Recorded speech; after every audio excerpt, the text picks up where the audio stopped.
Okay.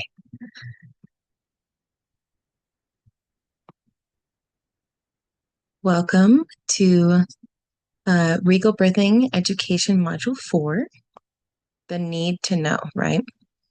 So recapping on third class, we did the balloon release. We went over a little bit more psychology and, the tying together of the physiology as well. Um, any questions, make sure to jot them down and send them my way so we can make sure to get you any information that you need. Check in on your routine, right? Let me know how your routine has been going, how praying over each other has been going, how you see a difference in your interaction, your emotional state with each other, your comfortability being more open, your being able to like stay on the same page more because it just, it's like a domino effect.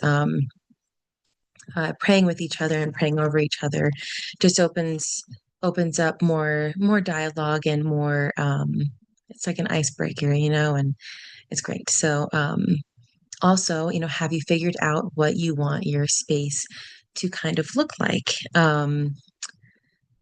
Just like some even little decor, like the twinkling lights or the battery operated candles, because especially if you're birthing in a hospital, they're not going to let you have actual candles, right?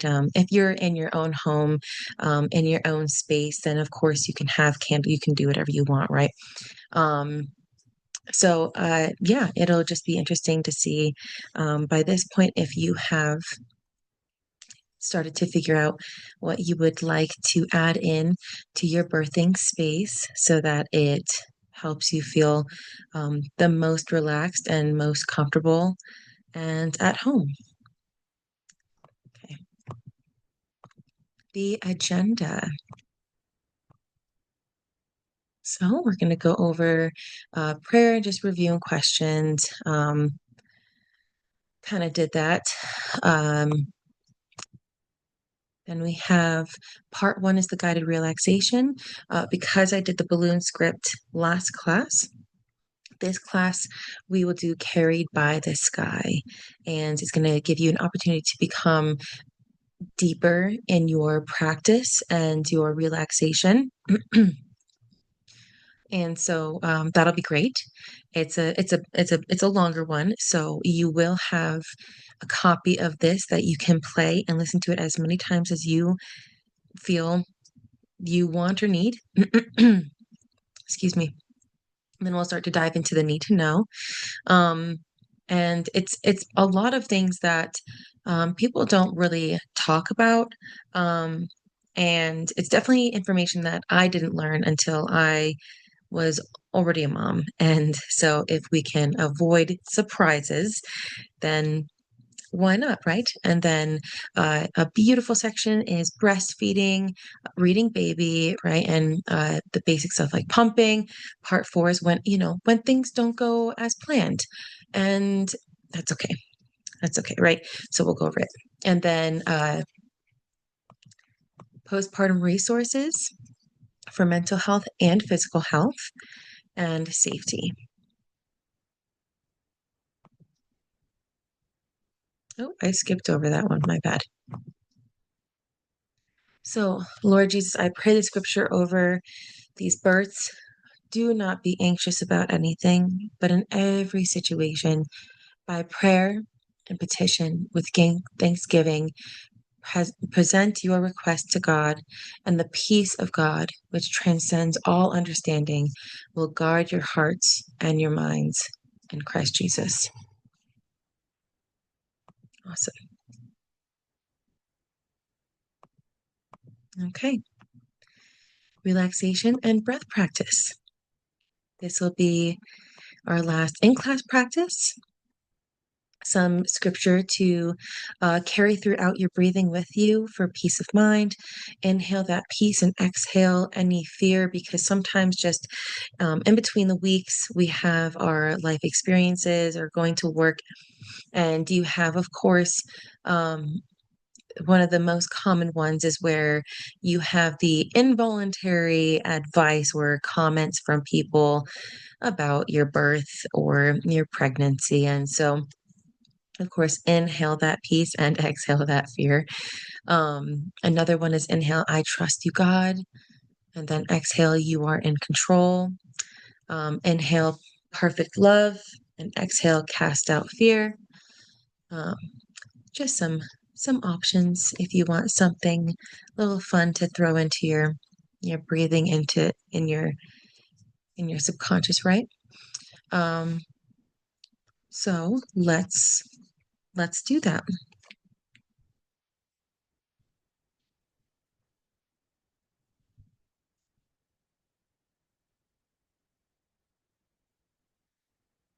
I apologize.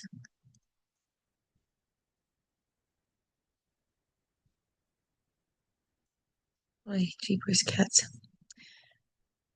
I had someone for a moment. It seemed like they were urgently calling me, um, but they are okay. Okay, so I'm going to, no, we're not going to do the video yet. We're going to come out of this, and then we are going to play the script.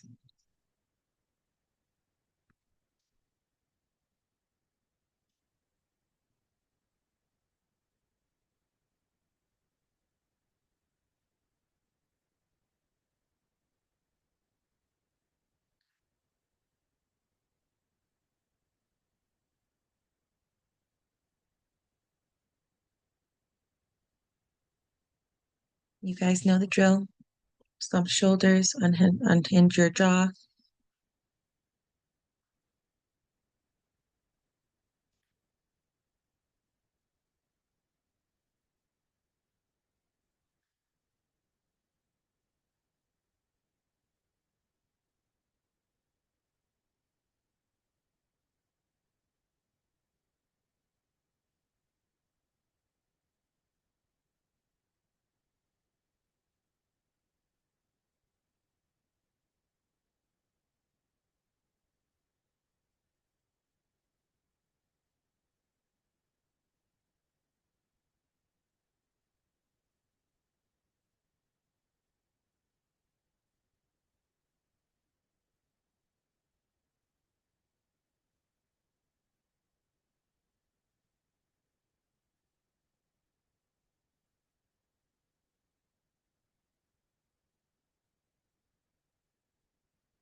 Wow. Well, if you just experienced even half of what I experienced, um, that was lovely. That's very lovely. Um, love those colors. Um, I would love to know how your experience was and what you um, were able to envision, visualize, and your favorite part. Anything you would like to tell me. So, um, I thought it would be appropriate to share an amazing birth of twins. And this is not it's not like a perfect birth, because everyone had like paints this like crazy picture or this expectation of what a perfect birth looks like. And it's like if mom comes out on the other side feeling absolutely amazing, then that was a perfect birth for her, right? Um, and babies are healthy, right? Um, being happy with your experience is very important. It affects our postpartum experience, and solely just being saved and healthy, um, that should not be the goal, because you can have a beautiful combination, right? You can be aware of uh, your most likely to happen choices, right? You can be aware of all the paths and be aware of the options so that um, you are informed with your choices and you are prepared to make those choices. So um, we're gonna watch this birth, and then I will actually, yeah, we'll watch this one. So this is cute.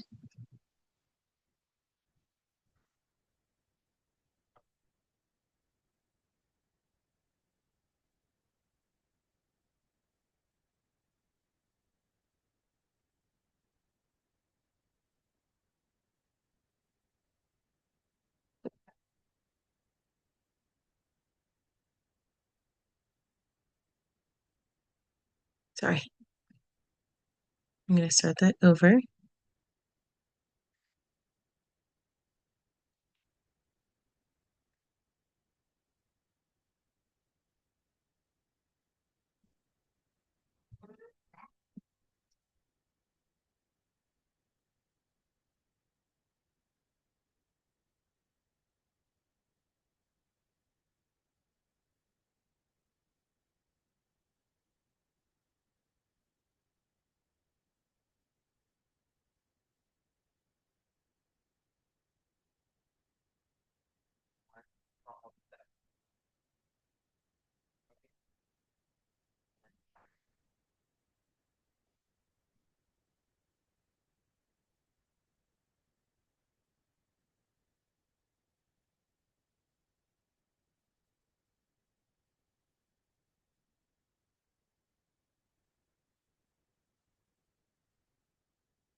It's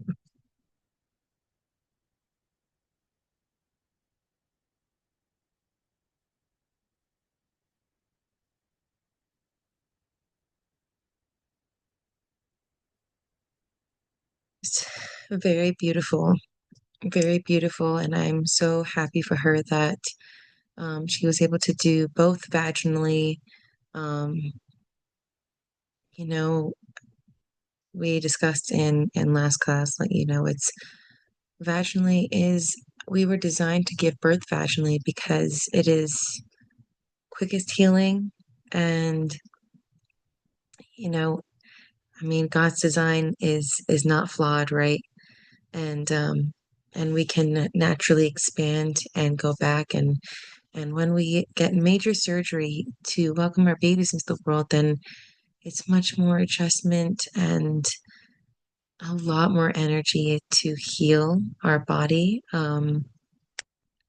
for healing major tissue layers, and fighting off infection and everything. So I'm so happy for her. Um, this is this is another one. Um, I will save this for the end. Um, this one, I believe the second baby is breech, and so she wants to go for um, an absolutely natural birth, right? Um, no medication, or no pain medication. So like no epidural or fentanyl. And first baby is head down, but I believe second baby was, of course, which is kind of typical, for a second baby to be breech, and then with gravity baby, uh, once first baby is born, then second baby has the freedom and gravity to help baby shift. Uh, and in the first video, if you saw, it was it was about 50 minutes between baby A and baby B. So you have time, and um, my goodness, what a blessing to have twins. And I give moms who birth twins so much props, because you're doing two births, and absolutely astonishing. So we will go over this. So this is like, the need to know. It's like the hidden parts of birth, that even sometimes, first time and second time parents don't, they're not necessarily fully aware of these things. Um, and so placenta delivery, right? Um, for people who have had a C-section, they don't know what it's like to, and or they might not be aware that you birth a placenta. If the best way I describe it is you birth like a blob. It's like this very large like blob that kind of like squishes out. It's not it does not apply the same pressure as your baby's body. And then your nurse or midwife, they will inspect the placenta to make sure that it is intact, meaning that there are no portions or little pieces that might still be attached to your uterine wall. Um, Especially in the hospital, midwives still also do this, usually much more gently, but a fundal massage. If you remember in the first class, we had the diagram of the uterus, and the top is the fundus. And that's why it's called the fundal massage, because they massage that top part of your uterus to apply some pressure and excrete some bleeding to check and make sure that there's no like huge blood clots, and that everything is starting to, that your uterus is starting to like contract and shrink down, and that your bleeding is normal. Um, in my experience, midwives tend to do this much more gently. Nurses are and firefighters, doctors, I mean, anyone in the ER. most people commonly, right, have been taught to just press super, super hard and massage as hard as they possibly can, um, which is why it's very painful. But the goal, right, if it was a natural, normal, healthy birth, um, then this isn't really all that necessary to go as hard as you possibly can because mom is already going to bleed. Um, you're already going to have your postpartum bleeding once the placenta is coming out, right? Or has, I'm sorry, has been delivered. And so you're already going to have bleeding to be checked. And so applying a lighter amount of pressure, just firm, will still enable them to check your bleeding and just, you know, experience and through testimonies and also different staff preferences. Um, the placenta is typically delivered. You birth your placenta usually by 20 to 30 minutes post birth. Um,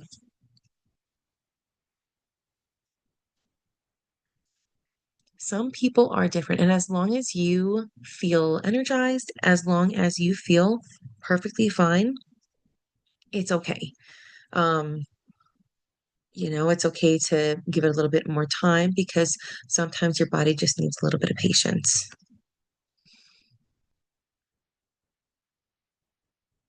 So then, therefore, you have the um, lochia. This is the postpartum bleeding. It's not like a period because you are in your period, you're shedding the uterine lining. This postpartum bleeding is your placenta attachment, like wound area healing. And so in the first 1 to 4 days, this is lochia rubra, right? And then you have serosa, 4 to 10 days. And this is where you're going to see the difference in the flow or the amount that is coming out. And then alba is, 2 to 6 weeks, but up to 8 weeks. And if you kind of push yourself, then you can even extend that. I have done that. um, Normal patterns. Flow should gradually decrease in amount and change color from red to pink, like brownish, like showing that your blood is starting to I guess the simplest way of putting it is it's like oxidizing or it's transitioning its cellular makeup, showing that it's a different stage of blood, and then it'll go into your normal discharge color of yellow and white. Um, you will have like a different, like mild odor, like menstrual blood. Um, and that's normal. Just really try to keep up on staying sanitary, for comfort reasons and, sanitary reasons. Occasional gushes with movement or breastfeeding is common because movement will oftentimes just allow for different pressure, different movement, and breastfeeding. The oxytocin and prolactin, it will clamp down on your uterus to help it shrink back to its pre-pregnancy size, and it'll apply that pressure as well and push a little bit more of your postpartum bleeding out. So more of like the hidden parts. I know you can, look a lot of things up and Google things, but really, these are some amazing, amazing items to have for postpartum. Um, and we should talk about realistically what will your vagina feel like? What are some remedies? What will it feel like to go to the bathroom again? And what are the remedies in case, you're a little like afraid? How will it be to poop after? And what are the remedies? And then postpartum, um, I apologize for the typo. I was supposed to say the postpartum uh, tips, So postpartum essentials, right? Sitz bath. Sitz bath is so, so, so nice. These sitz baths are herbs that have healing properties. They're all natural and they really, really do make a difference. They help calm your skin, the inflammation, the entire area. Your skin absorbs the nutrients from the sitz bath tea, and it really just progresses your healing. It's very, very nice. Then you have the pads, and there are pads that will have like cooling. There's also the cooling pads you can see, but you can put your pads with some like aloe, or just like even like coconut oil on the pads, and then you put it in the freezer. And when you're going to go to the bathroom, just ask your support person or your partner to grab one. Make sure their hands are clean, right? And bring it to you. um, you can always, of course, like wrap it back up in the wrapper and make sure that it's in the wrapper so it's not like touching anything.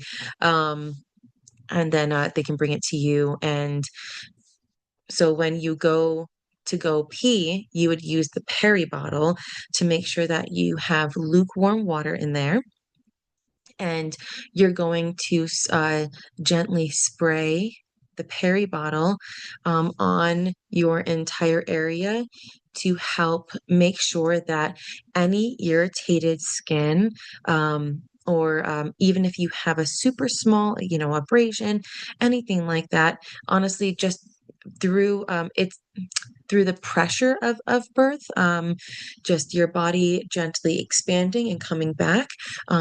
It's relatable to like getting brush burn.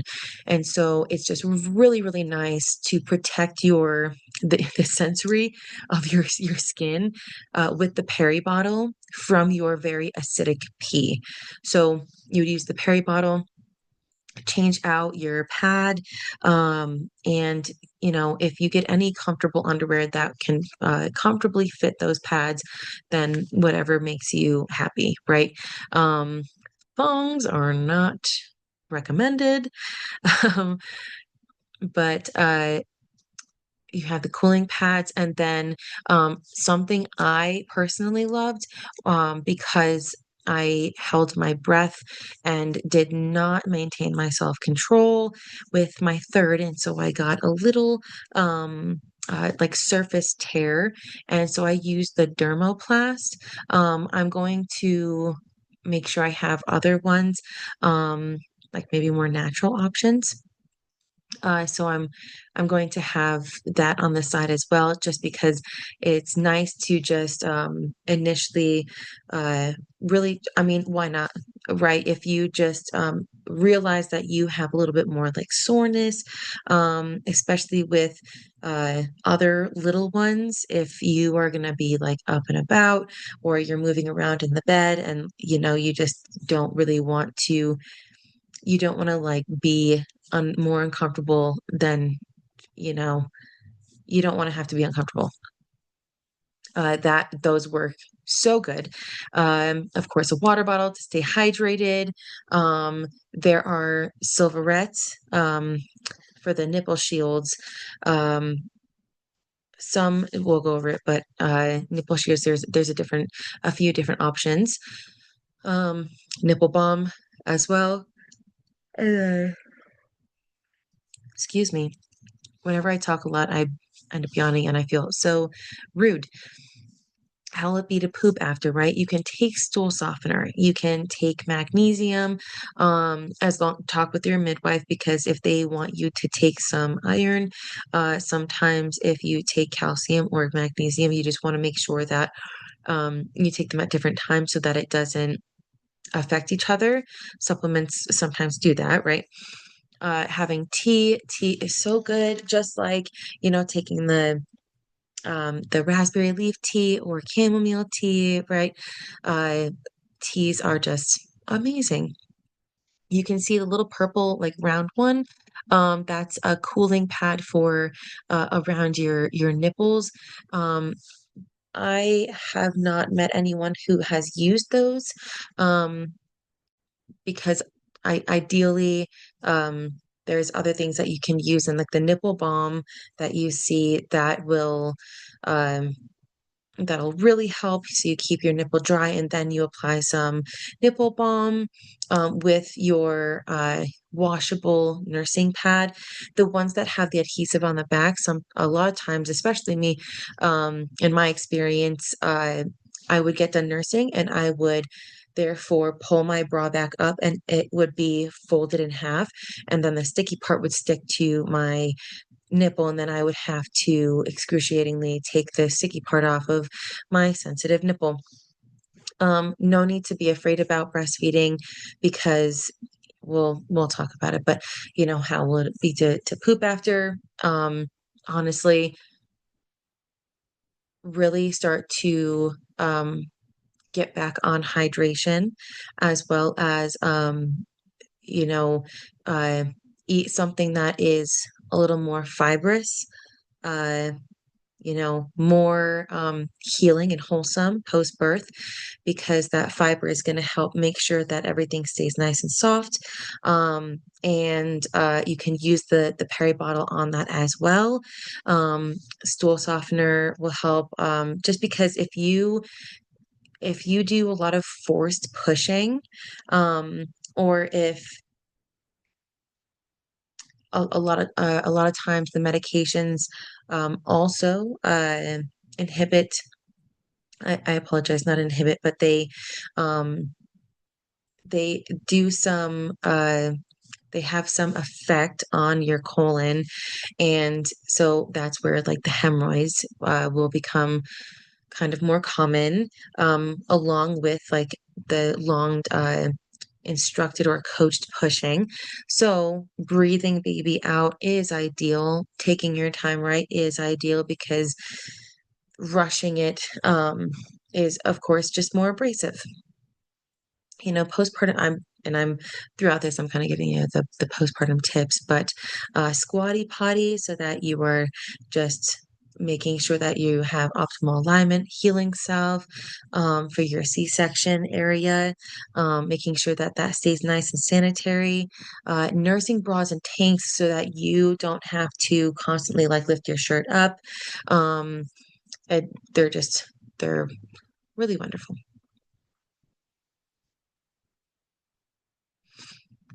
Okay, so when to call a provider? Uh, when your bleeding becomes suddenly like heavy again, soaking an extra large pad in under an hour, that is, you should not regress, especially that much. Passage of large clots, bigger than a golf ball, that is definitely something to take note of. If you're unsure, um, take a note and then change your pad, and then keep note of the time. If you soak, if you start like heavy bleeding, or experience another clot like within that hour, then I would just call. I would just call. Better safe than sorry. Um, really, no fuss about, just calling to be safe, foul odor, significant, right? A significant, um, distinct smell that, you know, would be concerning. It may signal an infection. So take a shower just to make sure that it's not, maybe, if you had just like woken up and your pad is maybe um, just a little extra spicy.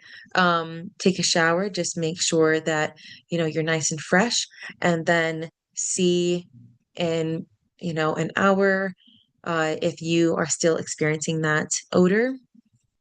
Return, and again, if you return to bright red, heavy bleeding after it had lightened, that maybe you're exerting too much energy or effort, like work out a little too much, because that was what I experienced. And I let my midwife know, and they just said, okay, well, like pay attention. I didn't soak through a pad in an hour. So they said just take it easy, no more working out, and so that was that. Uh, Another one is severe cramping or dizziness. Um,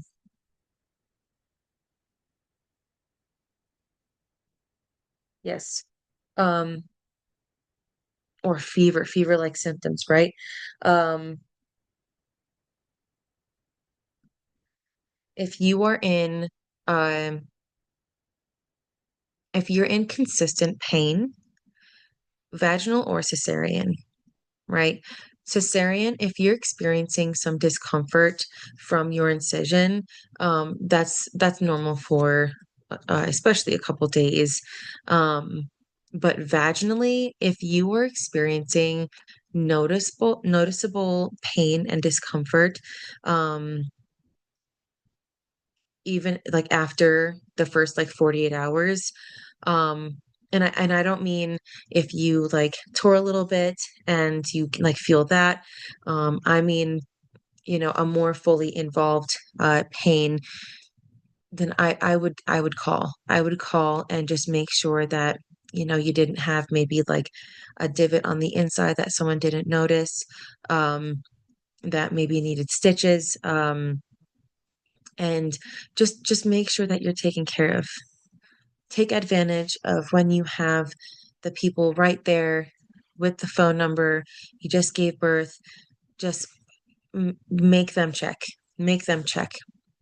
Better safe than sorry, always. Um, Again, if you experience flu-like symptoms, that can it'll indicate, right, that something is off, whether you had a C-section or not. Definitely call if you have just quick onset of flu-like symptoms and no one around you had the flu. Um, Baby, right? Just a few things about baby. So immediately after giving birth, if baby, of course, your provider or your midwife will do the APGAR score and everything. And if baby checks out, then awesome. But then within that first week, if baby becomes super lethargic, where you have to wake them up for every single feeding, or if they sleep through the night, that's not normal for a newborn because they should be eating very often. Then call your provider or call your pediatrician. Their blood sugars one very extreme possible reason for that is the baby's blood sugars could be a little low, so it can make them be a little sleepy, or they can have jaundice. And so it's just best to call a pediatrician and just make sure that baby is okay, right? No need to stress you out anymore than, just trying to make sure that you're adjusting to the new schedule and postpartum and everything. And such a beautiful thing that, catch things early on so you can just have peace of mind. Okay.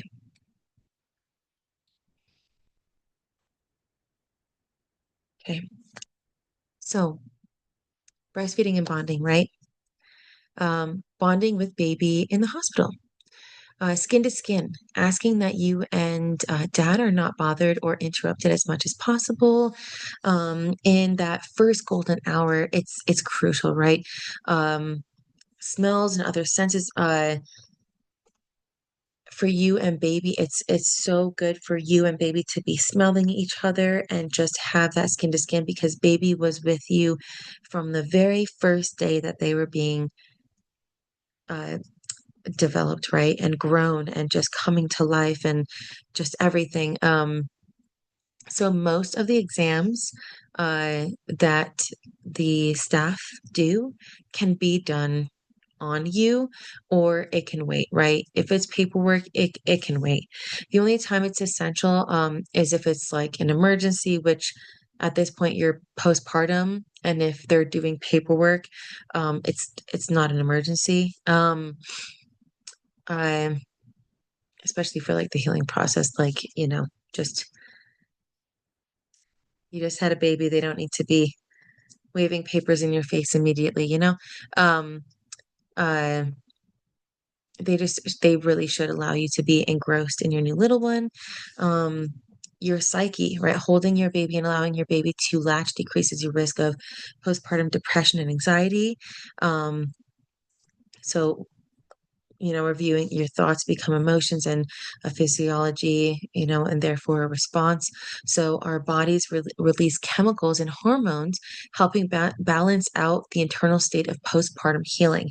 So it really just helps the all around communication in our mind and our body and our spirit when we are doing skin to skin and helping baby latch for that first time and just allowing everything to be nice, quiet, and calm, especially for that first golden hour and really, honestly, even longer. Um, Dad, please be patient as mom's breast can become very sensitive, um, just like any part of your body that gets a lot of suction and moisture that is not used to that, it's going to become irritated, right? So, thankfully, our nipples are designed to be fed off of, so they adjust a lot more quickly. Take advantage of the amazing lactation consultants to ensure that baby's getting a good latch and you have good positioning, comfortable, so that you're not hurting your back and slouching, and get the most optimal letdown and feedings for you and baby. But yes, so dad, some things you can remember to help her with in the first few days and weeks. Warm compress if she's having some like engorgement or a blocked duct, expelling if baby is having a hard time latching to full breast, because when you get your traditional milk in, sometimes, especially with first babies, you can become engorged where it becomes too big of a like harder, firm surface for baby to latch. So then you might just want to relieve some pressure with a pump, or if you feel comfortable expelling, like hand expelling, and then baby can get a nice latch. I have experienced that. I've met many moms who have experienced that when they get their traditional milk in, and it's nothing to worry about. You just want to relieve a little bit of the pressure so baby can get a good latch, and then you can get in a good rhythm of keeping baby feeding so you don't get too engorged, or just start pumping so you can get a supply. Food, dad and support people, make sure that mom has lots of food to keep up with those burning calories and the healing. That will be so important. Okay. Yeah. Another thing that people don't talk about, the need to know, comparing, right? Comparing yourself to what you may have seen in other women postpartum, don't do it. You you are a completely different person, right? Different birth, different baby, different woman. Comparing birth stories, don't do it. Of course, like you can have show love and interest and understanding about others' experiences, but do not compare your experiences. Understand that they are two different experiences in and of themselves, right? Um, you will be doing yourself an injustice if you start to compare even the smallest parts of your life in general. God is so proud of us when we make small successes for his glory, and then bringing a baby into the world, that is ultimate joy for him. He is so proud. So you should be proud of you. Having a baby is such an incredible and big deal. So don't let comparison strip away the beauty in every part of the process.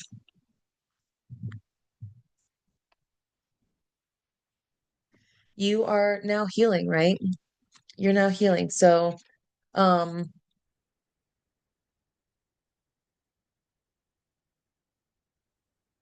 immediately after birth, you will likely, of it's kind of to be expected, right? Because your belly became the size of like a watermelon, but you will likely have a belly similar to the size when you were about like 6 months pregnant, because you still have a lot of fluids, you still have the tissue, your uterus is still at a decent size, right? This is primarily due to your uterus, right? Which is still much larger than its normal pre-pregnancy size. In the weeks following, the uterus will begin to contract and excess fluids will be flushed out of your body, causing the belly to gradually get smaller. For many, the uterus returns to its normal position around 6 weeks postpartum. And that's why typically you have a 6 week checkup. Okay, so partner support, remember, um, you can remember the birth plan, like make sure to have it with you, review it, know it by heart. Um, Provide emotional support. If you don't have a doula, you are going to be so, regardless if you have a doula, dad or birthing partner, you have a big responsibility on your shoulders. Being someone who has the honor of being in the birthing room and being someone who can be close to her when she is birthing, provide emotional support. Be slow about it. Don't just overwhelm her, but validate her feelings, joy, exhaustion, sadness, overwhelm. Just love her. If she's feeling exhausted or sad or overwhelmed, hug her and just let her know it's okay. It's okay. You're right there, right? You are doing this. Remind her she is not alone and that you're in this together and that you'll do anything to help her out. Uh, Protect the recovery, limit visitors if she feels overwhelmed. It is overwhelming because you are trying to adjust to feeding, right? You're trying to adjust to baby waking up and needing, you know, a diaper change, feed, going back to sleep. You also need the freedom to go to the bathroom and take your time, changing your clothes, taking a shower, changing your pad. Um, so you really should have a peaceful and a restful environment, right? Whether you're in the hospital or at home. Um, Share in baby care. Change diapers, burp the baby, soothe the baby, especially if baby is born in the middle of the night. Sometimes it takes baby a good bit. May take you a little bit of effort to get baby on night and day. Uh, Jeepers cats. It may take you a little bit of effort to get baby on a night and day schedule. So just keep communication open about how you're feeling. You're of course both going to be tired with a new little one. Um, but taking different shifts is optimal, you know. It's not good for anyone for it to all be on uh just one or constantly both. Um, like say you both try to stay up with the baby throughout the night to try and help each other out. That is only going to last for so long. So ideally, if you take, half and half shifts, then you can pretty quickly work towards getting baby back on a normal schedule. Nourish her body, cook and arrange healthy meals, reach out to your local church for the meal train or just friends and family to bring over meals. If anyone comes over to see baby, they should not be showing up without food or the intent of cleaning something in your house. Encourage mom to rest while you handle household tasks.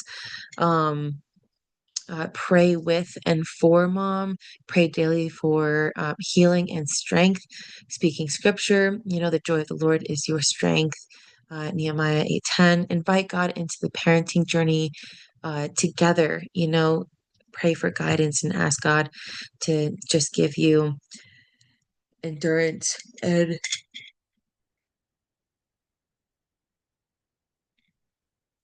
think I'm talking too fast, but pray for endurance and clarity and just um anointed discernment with what you and baby need. Encourage open communication, right? Across the board. Ask how you're both feeling, right? But how is mom feeling physically, emotionally, and spiritually? And then, of course, dad, be open about your feelings too, because um, after baby comes, usually within a few weeks, dads experience postpartum as well. So create a safe space for your honesty. It's okay. It's not a competition. Guard your sleep, right? So take turns with nighttime care, handle household noise or toddler duties so mom can nap. Um, the more good, deep rest that mom can do, the better her healing, the quicker her healing, and the faster she's going to um, feel better, right? Um, Recognize that rest is a form of healing. We heal the best and the quickest when we sleep. um, Affirm and reassure her. Tell her how beautiful she is, how strong and capable. Remind her of her worth and, just beyond motherhood, right? Just absolutely incredible of what you recognize that she does in your life that, you wouldn't be able to keep up with, you wouldn't be able to do if it weren't for her. Celebrate small victories together. You guys are absolutely amazing. And you just grew your family. Support her medical and emotional health, right? Attend postpartum checkups, like if possible, because I know sometimes you got to go back to work, or you kind of like take turns. Be aware of signs of postpartum depression or anxiety, and we'll go over a little bit of that. Um, uh, and I have a book that you can reference to, and then of course resources. But postpartum depression and anxiety and other um, conditions they do not go away on their own, and it's not anyone's fault. It's just chemical like imbalances just from the sudden shift of postpartum birth, right? And I encourage you to seek professional support if it's needed, right? There's no shame in it. There's absolutely no shame in it. Actually, it's amazing that uh, America actually is having more consistent access to professional support in this area, because America didn't even recognize postpartum depression until about 1987, which is pretty late. And we're still they're still developing some things, but stay connected as a couple, right?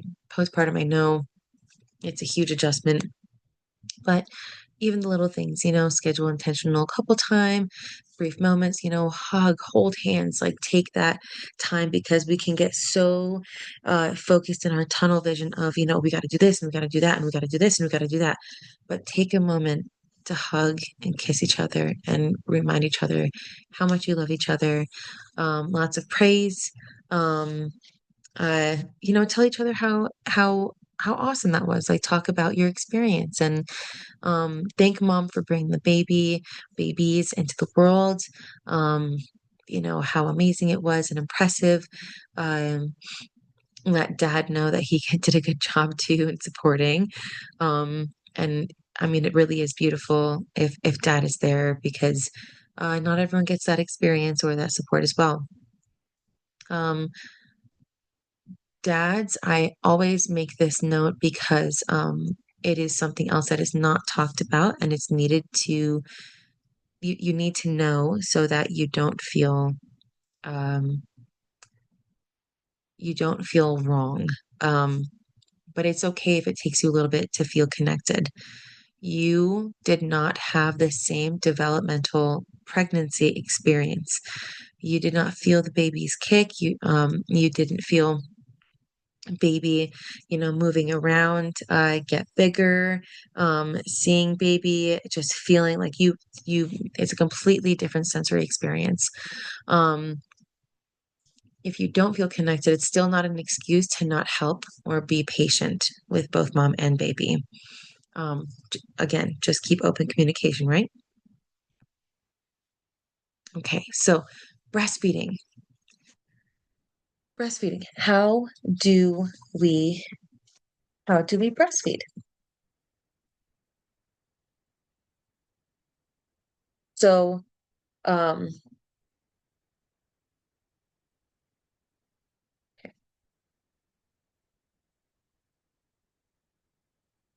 just want to make sure that I'm staying in line here.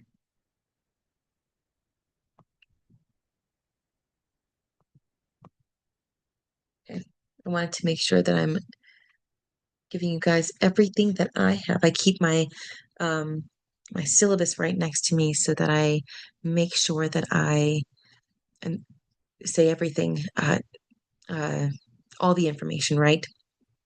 Because I don't want to overload uh the the class information. I don't want to overload the presentation, so I don't put everything in there.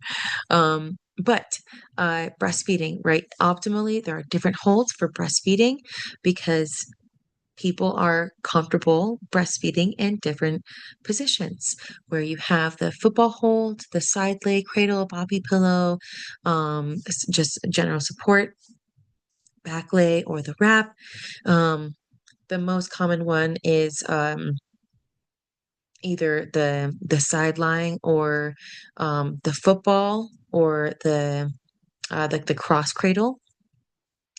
So whatever position you choose, you will get into a supportive position, right? And always remember that you don't bring yourself to baby, you bring baby to you. You bring baby to your nipple. Um, it's not right, not the other way around. Simply nipple to mouth by dragging your nipple down from like tickle their upper lip, and then they're gonna open and of course again take advantage of the lactation consultants, but you're going to in the next slide there's a better depiction, but you're going to tickle their lip, they're going to open up, you're going to quickly put as much of your areola in the baby's mouth for them to get a nice deep latch, and make sure that their lips are nice and flanged out like a fish. Okay. Um,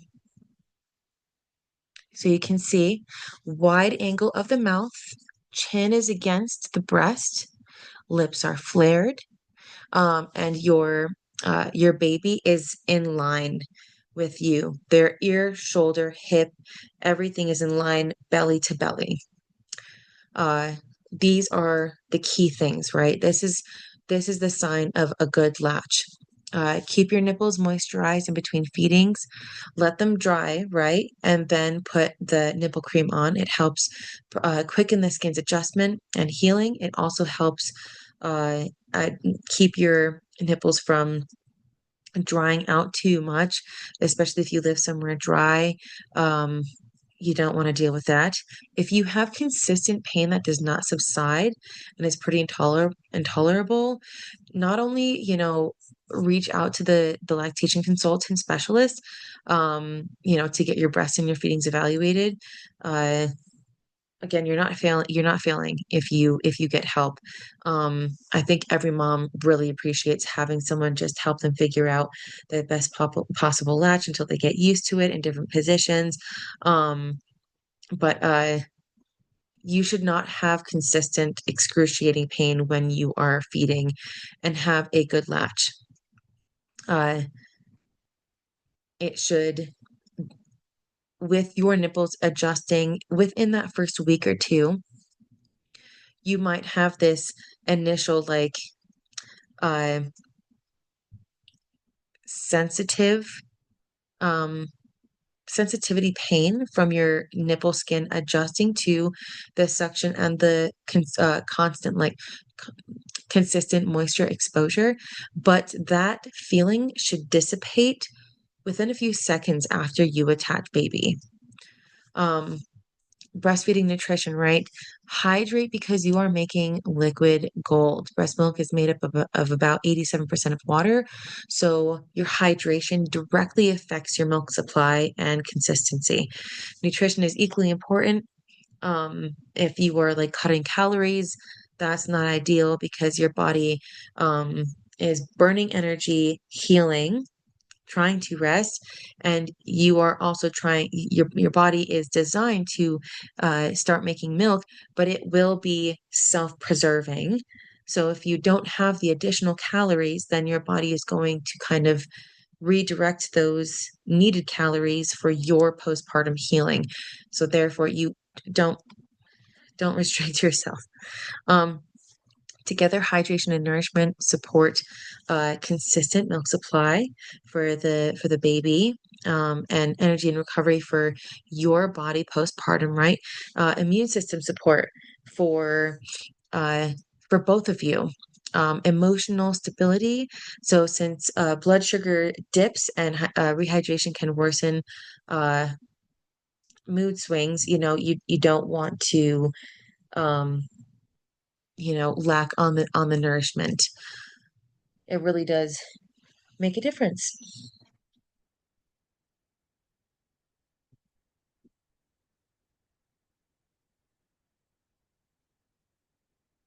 So, one thing is, it's important to know that, uh, yes, balanced meals with proteins and fats, whole grains, um, you know, fruits, vegetables, like avocados have really good healthy fats. Um, but what you eat really provides an abundance of vitamins and minerals that enrich your breast milk, such as vitamin D, B, and calcium. So, poor nutrition can also leave you feeling depleted, tired, or more prone to illness because you are trying to recover and heal. And so, your body's going to take more of that nutrients, that nutrition, and feed it to baby, right? So don't deprive yourself.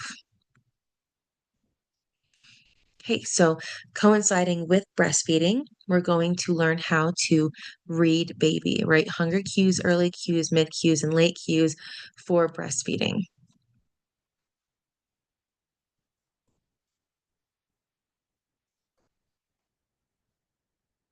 Mhm.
Okay, so just to review, hunger cues, right? Babies show signs of hunger before they actually cry. So, according to the American Academy of Pediatrics and La Leche, You have the early cues where they start to stir from their sleep. That's like more so like at night, right? Mouth opening, turning the head, rooting, or licking their lips. Mid cues, sucking on their hands, right? Or their fingers, smacking their lips, fussing slightly. But then the late cue is where they're crying and they are like most definitely fussy and not happy. So just even if you're unsure, but it's been a little bit of time, especially in the immediate first few days, baby can feed anywhere from like an hour and a half to 3 hours apart. And so, that's where it's like, don't pressure yourself to be anywhere or be doing anything. Um, of course, like if you have like a park like nearby that you need to get outside and you live in the city or something, then, of course, have someone help you go to the park so you can just get some fresh air, but still just focus on, just doing the simple things. Um, it'll help. And again, when you latch in those first few days up to like that, the first 2 weeks, your nipples are adjusting and using the cream or the silverettes, uh, or like the cool gel, um, like nipple guards. All of that will help with your healing and especially making sure that you have an appropriate latch. You should not have like a lipstick shape or any like other odd shape. Uh, your nipple should come out like round and normal shaped. And no matter if you have like flat, inverted, or protruding nipples, babies can attach to all nipples. Okay, so we have Jeepers cats. Discomfort cues, right? If they are uncomfortable, they're gonna like arch their back, pull up their legs, they're gonna grimace and have some like frowning. And this can be like right after you feed them. This can be, you know, um, like 30 minutes, 45 minutes, where like, okay, they're not hungry because if you tickle their mouth, they're not like rooting. Or like, eating their hands or anything, irritable movements, flailing, hard distended belly, that can indicate gas. You can do the rolling legs that you can just get help from your pediatrician and your provider on some things that you could do with baby if they're having some like belly discomfort from like gas or need to be burped. Um, uh, it can also indicate that if they are uncomfortable, um, talk with the pediatrician or your lactation consultant because sometimes it can indicate that they're not agreeing with something that maybe you're eating. Or if you're feeding them formula, a lot of formulas don't agree with newborn baby bellies because their stomach lining is still developing because the colostrum, um, because the colostrum which is that first milk, and then uh, you have your colostrum for the first uh, 2 to 3 days, and then you get your traditional milk in, and that's when you get full, and then you have your mature milk where you have adjusted to your supply and demand. Um, but even early on, if baby is in showing signs of um, being under discomfort, especially feeding formula, that colostrum is what coats and really kicks in their digestion and their immune system. And so if they're really not having that consistently provided from breast milk, formula is very hard on their little bellies. And so just something to think about. There are milk banks, there's other options. So it's just best to discuss things with your lactation consultant and your provider or your midwife. Um, tired cues, right? Just less engagement, yawning, or fussing if they're in bright lights, um, and just, you know, kind of maybe like nodding off or getting like overstimulated. If they're overstimulated, then it gets a little hard to get them to go to sleep at that point. Okay, we are going to take a 10-minute break and then we will be back.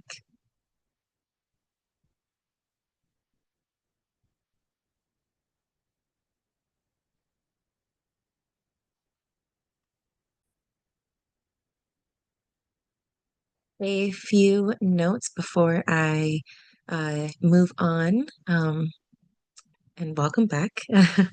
We're gonna finish this up fairly quickly. Um, but in the post email for this fourth class, um, it's hard to pack in all the information, even in 2.5 hours. And so, in the post email, I want you to be reassured that there will be extra links for extra information for you to review and watch on your own time.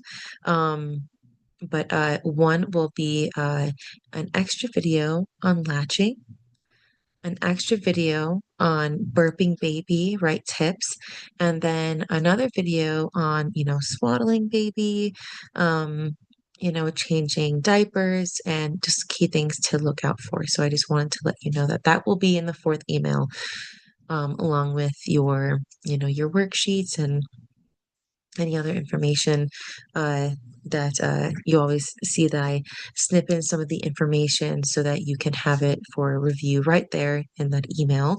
So here we are. We're going to move on to pumping basics. So when to pump, right?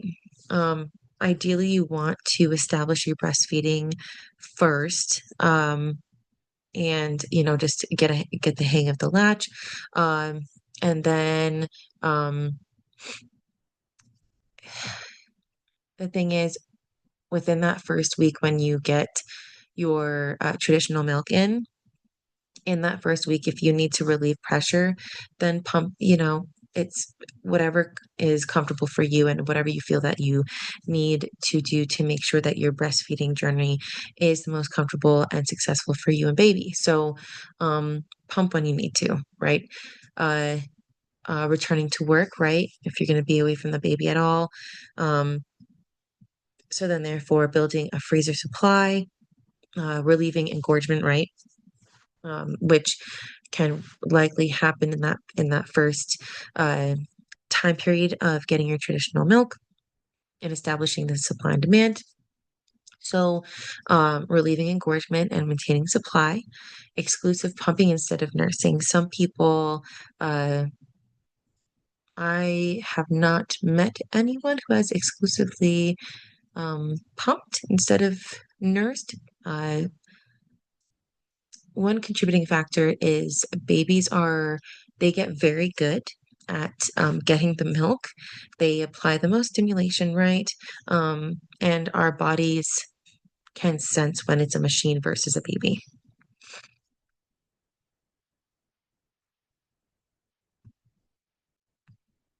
So, types of pumps, right? Types of pumps, you have the manual pump, um, and that is where it's like hand operated, portable, it's less expensive. Um, Although it can be a little exhausting on your hands, um, a little finicky, right? And you have to hold it to your breast the whole time. Then you have the electrical single pump. You can do, one or the other or both. You have the double electric pump, um, and that so these are very efficient, right? When they have like the electronics that actually like pump and apply the suction for you. Um, yeah, you get pumping both breasts at the same time in between feedings, or having the option to pump the breast that you're not feeding on is just really great. Hands-free wireless pump. These are actually, they've become very famous because you can just do the dishes while you're pumping. You can watch TV while you're pumping. You can take a shower like while you're pumping and then take them off and just, maybe not necessarily use soap on your nipples because they are very sensitive and it will most likely burn. So maybe don't do that. Just rinse, right? Just rinse. And you can use soap like on the rest of your breast, just not your nipple. Hospital grade pump. Uh, they have very strong suction, but the phalanges, so that wide plastic part that you can see cups onto your breast, they do not commonly have these smaller sizes that most women need. And so just be mindful of that if you are in the hospital and you want to start breast pumping, um, uh, before or in between establishing feeds with baby. And then you have the haka, that bottom right hand picture is the haka where um, if you are feeding baby on one side and your other breast is going to let down, right? You're going to get into this rhythm and your other breast that you're not feeding on is going to release milk. And so instead of letting the milk just kind of flow into a breast pad or a disposable pad, you can apply this haka and or the pump, whatever you prefer.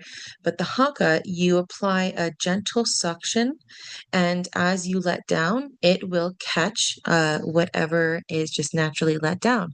And so you can get, an ounce to 2 ounces. It's great.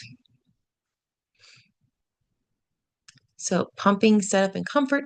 Make sure you wash your hands before each session. Choose a clean, comfortable, private space. Relaxation helps let down. So listen to calm music. Look at your baby. If you're away from baby, look at baby's photo. Pray, meditate. Use a properly fitted flange or shield, right? Your nipple should move freely inside of the phalange, but it should not continually rub. It's too small if it's continually rubbing. And then if you have a ton of space around your nipple, then it's too big. Like if a good amount of areola is getting sucked in, then it's too big. Frequency and timing.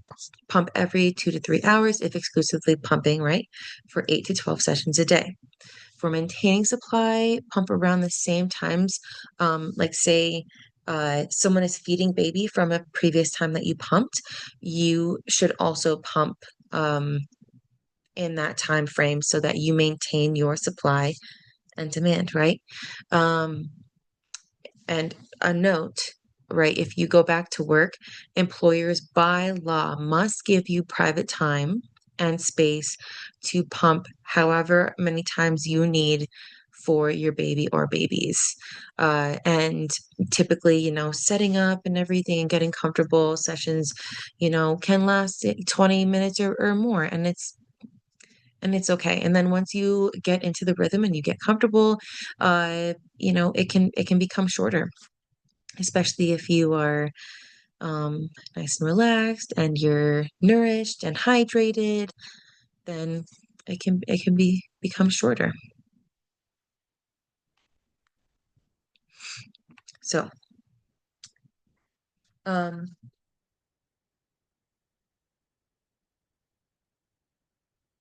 mm,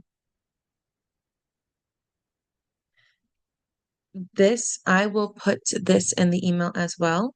But this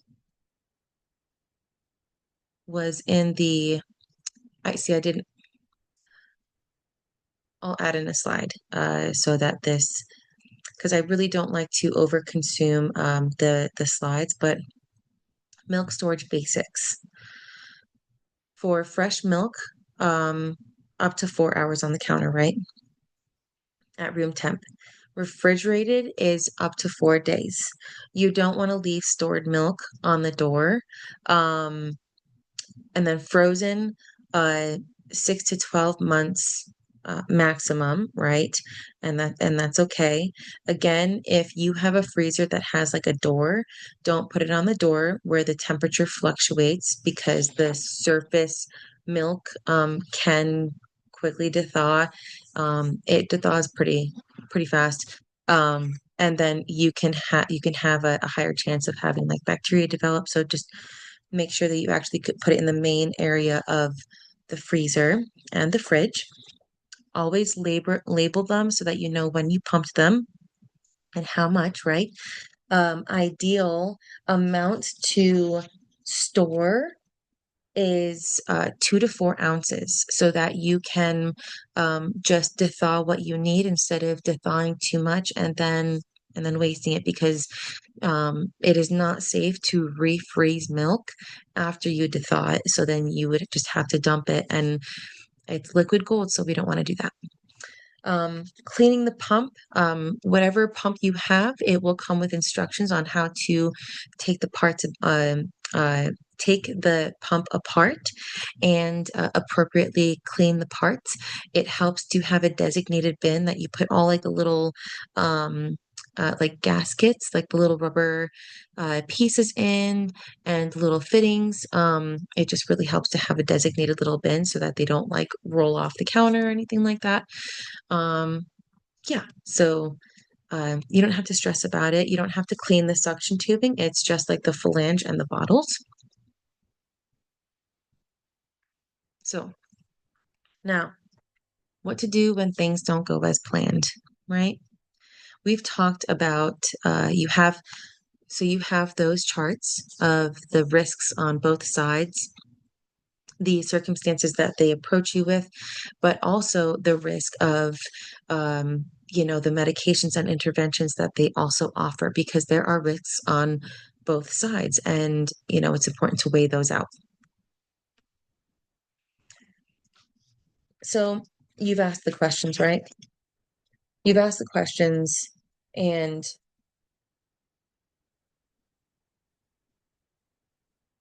it's like, you feel prepared and everything, but then you had the conversation with your provider and you feel like there was still a lot that happened that you didn't want to happen. Ultimately, flexibility is so important to have in your birth. Um, the partner spiritual role, right? The birth partner is not just a coach like, you can do this, right? Um, the birth partner is also a spiritual covering, protector, encourager, and prayer warrior. Um, Almost like another another layer of protection. And I always say you're like their armor, right? You're protecting them from any immediate uh, threat. Someone who may not specifically know them as well, they might come in and just not be aware that they're not respecting some very basic birth plan wishes like dimmed lighting, quiet voices, etc. Um, you as the like the main birthing partner, right? You should be prepared to intervene in all interventions to ensure, communicative wise, right? To ensure that um, mama and partner are empowered in each decision, giving the yes or no final say. You should exalt authority over the birth experience with all people involved when mama is in her birthing mindset. So when mom is just really hunkered down in her birth, and someone is trying to like make a decision for her, medical professional or whomever, or the provider is trying to come in and just kind of like completely change the situation.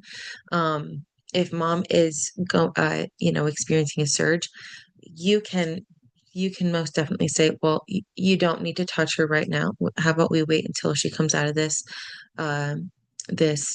current surge or contraction, and then we can gently engage in a conversation with her instead of treating birth like it's, you know, like going to get coffee. circumstance. In all circumstances, you should always have or get clear understanding in order to make a clear decision. If they're just using crazy terminology, really see, and this is a situation where it helps to have a doula because doulas are someone who is experienced in birth, and they can keep a clear mindset, low endorphin levels, and they can just keep a clear vision and keep their eyes open and their ears open to just help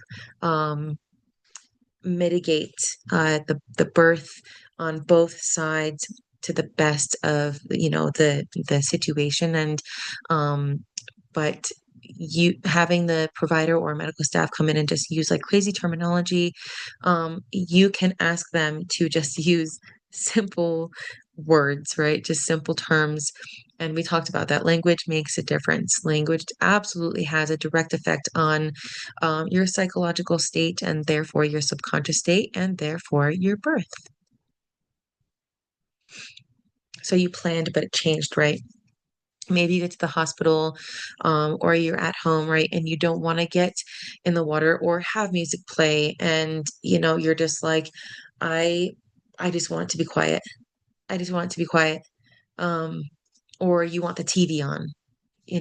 Some people like to have shows playing, and it's funny, but it's your birth. So what flows with you is your birth. So this is where, we were talking about that flexibility, right? Maybe you want it all natural, but you end up wanting an epidural. And, you know, are you going to be a failure? No. Are you going to be comfortable? Yes, they most often work. Um, you will just have a few hours where you need to stay in bed. You won't be able to use your legs. You won't be able to walk. You'll have a catheter. Um, but the thing is, did it help your experience, right? Did it help you feel like you gained back control of your experience? You want to be empowered. You want to be happy. You want to enjoy your birth experience. Um, and that looks different for different people. Allowing for flexibility is ideal in your birth. So give yourself the freedom to flow with what you need and want in your birth in that moment. So let's go over some common reasons for NICU admission. I feel like this is something that's never talked about, but uh, it's it's not very uncommon. It's less common because of the delayed cord clamping, and uh, the waiting on inductions. But with interventions, you are at higher risk of baby, needing some attention. But let's go over some reasons, right? So premature birth. Babies born before 37 weeks, and it's not a guarantee, right? These statistics and all of these things that we discuss are not above God, but I'm just presenting the information. It does not mean that it is your truth. God is the only one that decides that, right? Um, and as you saw in the video of the mom earlier birthing her 37-week-old gestation babies, they were perfect. They were perfect. So this does not always apply. It's just offering the information so that you can be aware of it and not be startled if the conversation is brought up.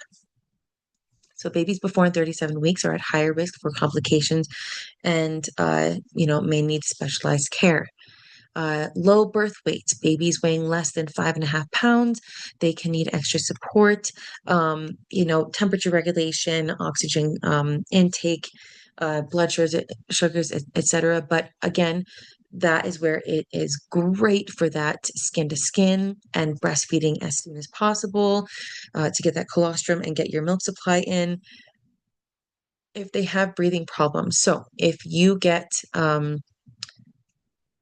have pre-existing conditions, or get a lot of medications throughout your birth, then this is where you can your baby can be at like higher risk of having breathing problems, or say you know that you have asthma, um, baby might come out with asthma.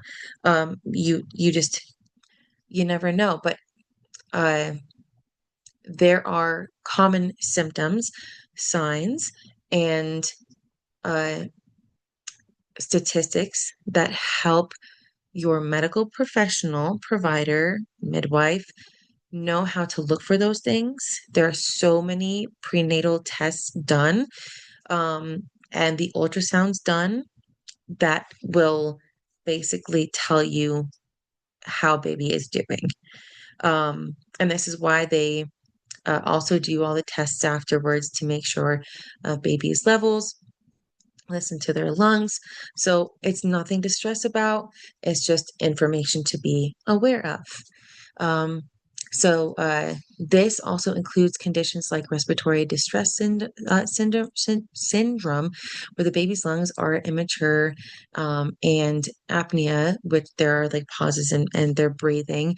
And it's really something simple. They just put them on like a little oxygen mask for a little bit until their levels maintain on their own. And they're pretty quick about it.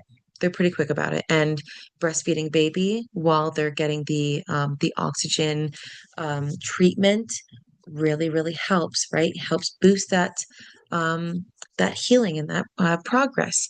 Infections. Babies may be at risk for sepsis or other infections, especially if mom had an infection during pregnancy.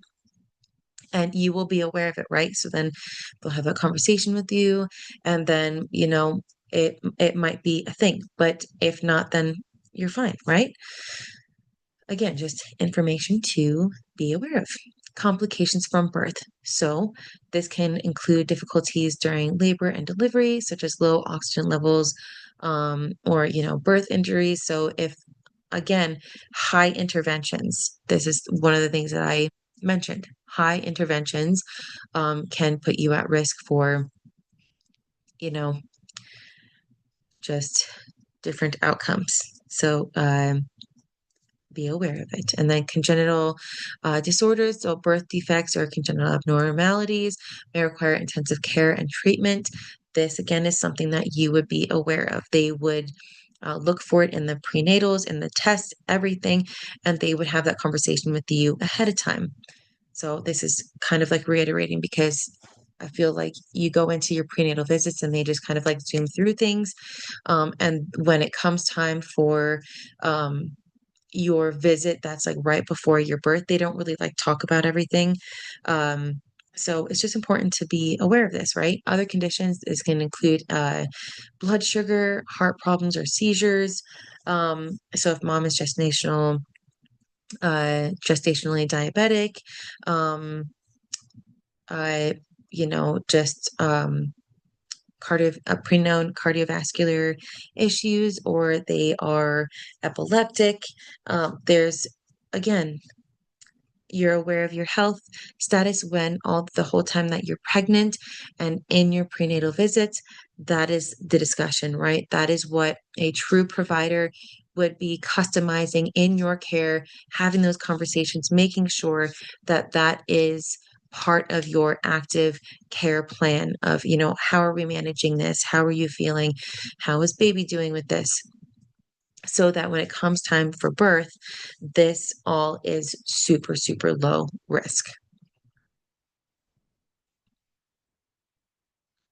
So, with all that being said, right, how do we build spiritual resilience? How do we prepare ourselves spiritually and emotionally for this experience? So, it's important to remember that just as the Holy Spirit hovered over the waters in creation, the Holy Spirit is with you while you're birthing, bringing forth new life, right? We have the gift of discernment. We are blessed with it.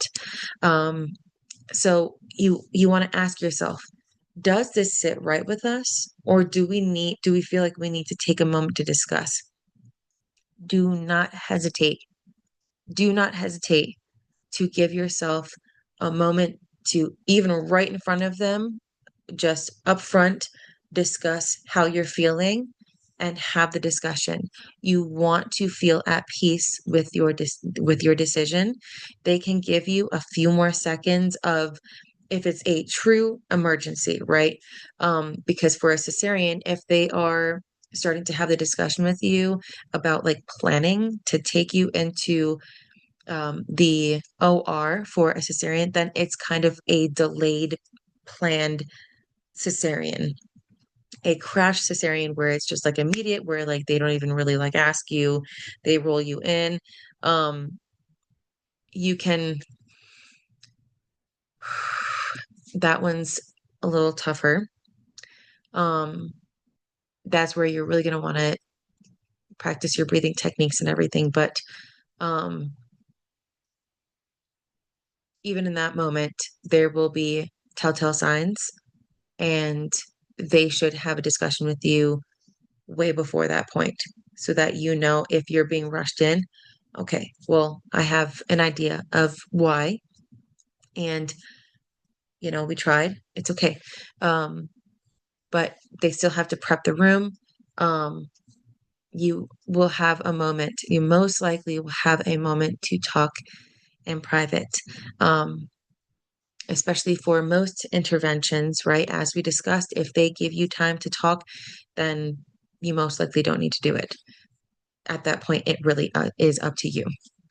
If they are mentioning something that cannot be seen in baby, meaning like, if it's something that they would need to have an ultrasound um, available or x-ray vision, then you can ask for a second opinion by the other provider that is there, or ask for, alternates, right? So remember the BRAIN acronym. What are the benefits, the risks, alternatives? What does your instinct say? And what happens if you do nothing?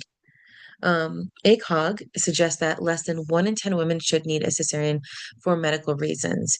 So last minute pressure and intervention is not due to diligence on the hospital's part. If they are fear pressuring you, they are not upholding the medical practice standard. It's it that's fact, right? If they are saying rude things or like, you know, like do you want your baby? I'm not even gonna say it.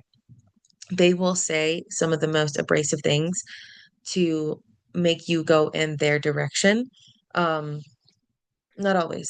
Uh, but if they're doing that, they are not upholding the medical standard. Um, because there are usually warning signs, right? There are things that you can be aware of. Even with twins, if first baby is head down, there's no need to plan for a C-section. You can just have the discussion of like, okay, well, how can we meet in the middle? If you're nervous about it as a provider, how can we meet in the middle? Because I would really love to have a postpartum experience of just having a vaginal delivery and not surgery to heal from. So then, as you saw in that video, you can be like, well, you know what? Um, I would greatly appreciate if you would allow me to labor, or if baby is breech, right? Please allow me to labor for as long as I naturally can, and attempt to do external rotation or use, turning baby methods or spinning baby methods. That is the actual um, group, the business that does, they specialize in turning babies, right? Um, but you can have that discussion where it's like, I would appreciate if you would let me labor for naturally as and unintervened for as long as possible, and then reevaluate um, just as needed. As long as baby's heart rate is great and my vitals are great, there's no emergent, there's no emergency situation, right? Because yeah. Have your cheat sheet available and studied by your husband and partner and any support person that is with you so that they can ensure that you are ready.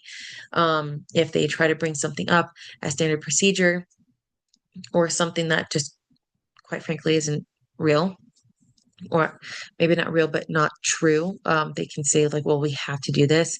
Like um, cervical checks. You don't have to do it. You prefer to do it so that you can mark it down on your chart and have something to think that you're going off with progress. Like what questions can you ask, you know? Is what they say relevant to your known pregnancy health, right? Again, what information was discussed? What are what does your pre-existing pregnancy condition look like? Are they getting impatient? If it doesn't, right? If it's not relevant with your known pregnancy health, like are they just getting impatient? Um, Remember what a true emergency is and pray for God to jeepers cats, another typo, God to speak to you about it for peace and authority. You know your current health status, right? You know everything that is normal and natural in birth. We have gone over so much information, and I gave you that information that is off of ACOG. So plant that confidence and do not waver. For example, so blood pressure. In any scenario besides birth, you would be helped to calm down, get back into your natural state, help reduce your blood pressure, calm down your breathing, really try to reduce the stress, get you some water, um, get you even some like fresh air. Um, but birth is not treated the same.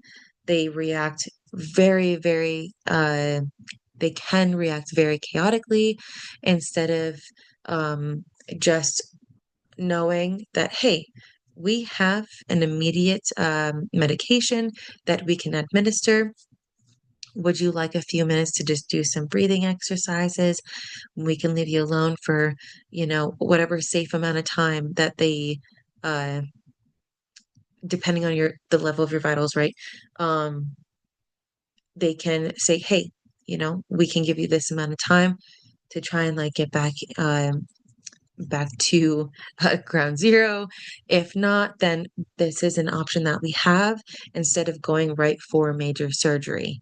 Um, right. So um, review your birth plan, right? Including what your secondary option is for second special circumstances.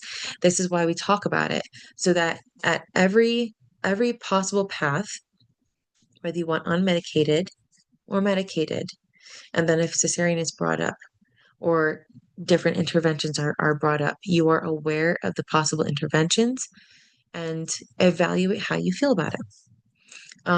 You were not meant to birth alone. Labor is truly an invitation to co-labor with God. God created you to do this. And so, you can become so intimate in that moment with God. Scripture of unity. When you pass through the waters, I will be with you. The Spirit helps us in our weakness. Oh, I always love that image, right?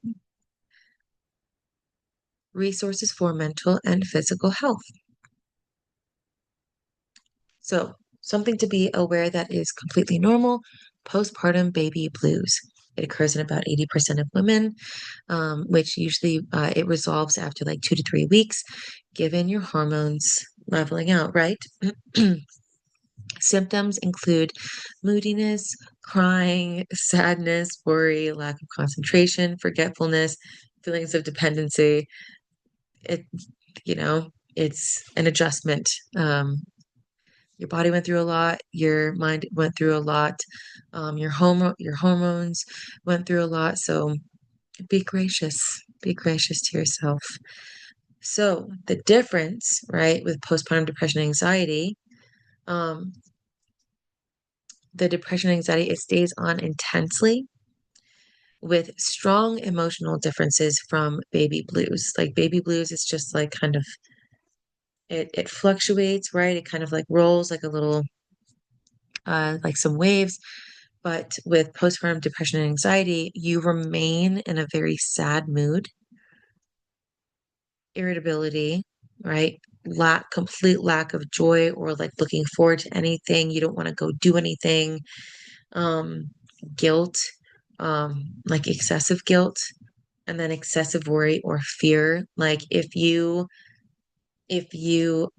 is normal for you to initially feel like you want to make sure baby is okay, and you will like wake up and like look at them and make sure that they're breathing, make sure that they're okay, right? And then go back to sleep. But if you do that consistently beyond that, like 2 to 3 weeks, and further, um, that's excessive, right? Because at that point, you know that you're in a rhythm, you know the baby's sleeping schedule, you're in a more patterned, um, day and night routine with yourself and baby and your partner. Um, if you have social withdrawal, I understand being an introvert, but there are still some people that you love to be around, and if you don't want to be around anyone, that's that's something to become aware of. Appetite and sleep disturbances. If you don't really want to eat anything at all, um, or if you're like not really sleeping at all, just because your mind is reeling, etc., you know, give yourself grace and be open about it, because this is a real thing, and it's no one's fault.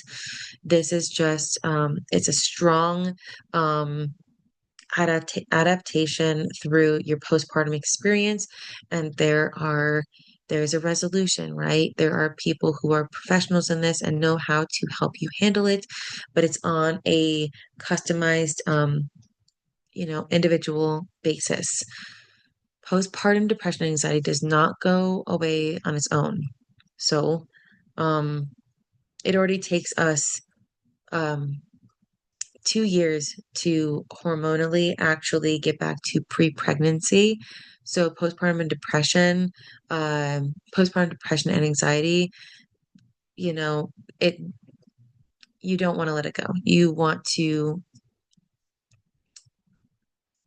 get help and start resolving it as soon as possible. So, here are some resources. Because again, you are not alone. Pinon locally, Pinon Perinatal Center, they offer perinatal and postpartum therapy with specialists, so covered by insurance. Local churches that usually have like moms and wives groups, they're more than happy to, have private conversations, help you bring food, help you, clean for you, just serve you, right? Uh, and a lot of moms are and wives, they're given a heart for this because of their own experiences of needing support and maybe not having it. There's a New Mexico chapter of Postpartum Support International, with which they are like the bee's knees. They're a nonprofit dedicated to perinatal mood disorders. They are the ones that wrote the book, Postpartum uh, Depression and Anxiety, Symptoms and Remedies. And uh, I will put a link for that book in the in the fourth email as well. It's a short read, but it really helps you just understand, like, you know, you're not alone. You're not crazy. Sometimes these things happen and they can become extreme, but there is help for it. So that's the beautiful thing, right? Um, they offer a helpline, online support groups, and a directory to help you find trained providers in your area. National Maternal Mental Health Hotline, 24/7 confidential support for pregnant women and new moms. There's that number. You can text them or call them, 1-833-943-5746. New Mexico WIC program as well. It offers resources and links for mental health and emotional health support, including information about Postpartum Support International. Um, if you are really having a hard time, put baby down in their crib, somewhere safe, and immediately call for support, right? It's okay. Everything will be okay. Just make sure that you and baby are safe and, baby is somewhere that, they're not gonna get hurt and then call someone that you trust. Um, you know, the people that are involved with these places, like they're not doing this because they don't care. So definitely reach out if you feel like you need some help, physical health resources. So Sacred Roots Pelvic Health and Physical Therapy. It this is where it's not normal to uh see yourself um at every instance, sneezing, jumping, coughing. Um it's not normal. We should still have the sphincter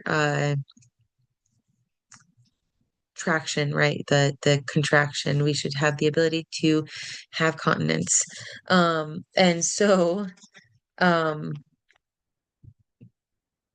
there we go. I just want to make sure that I am okay, staying on track.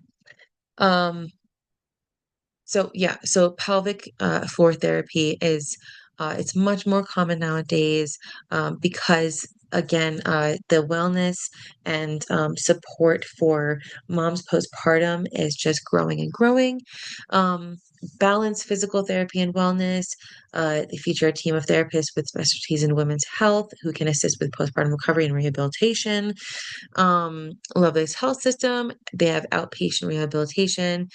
And they also have a location in Rio Rancho here in New Mexico that offer physical therapy services. Enchantment Physical Therapy in Rio Rancho, they offer hands-on therapy and therapeutic exercise to help with health and recovery goals, including postpartum needs. It's not normal for you to have consistent pain anywhere if postpartum you end up experiencing um, like like ligament or like bone pain consistently anywhere, that should not be happening. It is not normal for you to have incontinence of any kind, so let someone know. Uh, Hospitals in your area, they usually offer specialized services. So just reach out, give them a call, and see what they have to offer. And great thing, if you have insurance, it will most likely be covered, right? You can find what you need. There are way more resources out there now than before. Okay. So this is like basically last and then the closeout. Safety. We want to remember it is nationally suggested, internationally suggested, but nationally suggested that with pets, all pets, you do not leave your pets in the same room unattended with your new baby or your babies at all. I know you can say, oh, well, we know our animals. That's great. I love that and I respect that, but they are still animals and we do not know if they might be triggered by something that we are unaware of. Their personality changes. There have been unfortunate events that have happened. You don't want that to happen to you. It's okay. The kids will get bigger and they'll be able to be around them and it'll be okay. You just don't want to go through creating a human, bringing the human into the world, and then having something tragic happen because of an animal. Alarms. You want to have smoke alarms as well as the low plug-in gas alarms. Some fire alarms, they have the gas alarms, but the gases are heavy, so they'll go down and then as there's more and more, it fills up. And so it's not going, by the time it goes off, going to be you're going to be overly exposed to it anyways, and it's not going to be a good situation. So it's recommended to have the plug-in gas alarms, gas detectors, baby proofing. Um, if you have an early crawler, like all of my children, you're going to want to have baby proofing on the cabinets and doors, etc., um, by 6 months. You don't have to have it immediately done, but by 6 months. Sleeping. Um, if you are a super, like, if you are someone that moves a lot in your sleep, co-sharing probably isn't the safest thing. If you're on any medication, don't co-sleep. You can have the bassinet that is right up to your bed or that is just right next to your bed. That is fantastic. Baby needs to just be in like in one layer extra than what you're in to be comfortable in the temperature that you're in. Um, just feel their hands and feet, and if they're like relatively like warm, then they're good. They'll also let you know. They will get fussy if they're too hot or too cold. And then socializing. It's up to you, but it's recommended that you don't let everyone just start kissing on your baby when they're super fresh and little because their immune systems are still kicking in and becoming aware of their environment. Um, don't feel pressured to be out somewhere immediately after having baby. Give yourself some time, right? Give yourself some time to heal and baby time to adjust to their atmosphere. Be strong and courageous. Do not be afraid. Do not be discouraged, for the Lord your God will be with you wherever you go. So, third assignment. Um, Congratulations, right? This is the fourth class. Thank you so much for taking the time to be here with me. Um, so just a few things, right? Practice that calm breath. Just play those scripts to, so that you don't have to really like think about it. And practice your calm breath and your surge breath every day. Don't, I know it sounds like counterintuitive, but it's like, don't really think about it. Don't stress about it. It should feel relaxing. If you can't do the calm breath or the surge breath, quite simply inhale and exhale. Just be aware of your breath. And as baby or babies drop for birth, you're going to have more room and pressure relieved off of your lungs. You're going to have more space to breathe.